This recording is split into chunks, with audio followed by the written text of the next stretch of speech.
would the jihadis have a problem with the Druze? So the Druze are considered in the eyes of the jihadis as kuffar because they're not Muslims.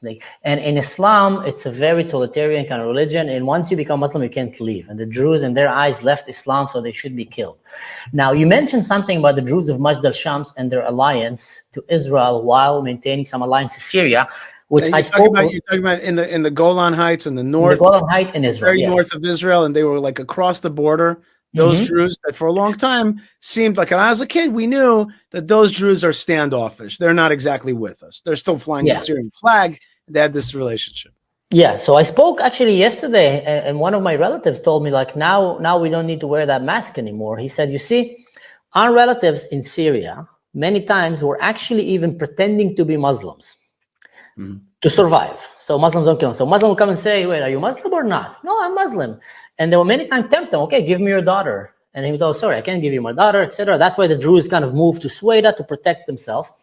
But they had the biggest question that they were always asking them, are you khaynin? Are you traitors? What do you mean? Are you with Israel or with us? So of course we're not with Israel. We're with you guys.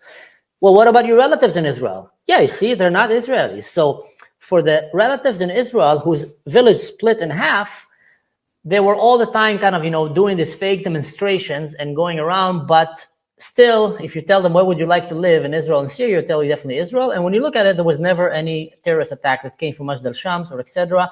So they did have this dual loyalty out of fear for their families, but inside, they'd much rather be in Israel.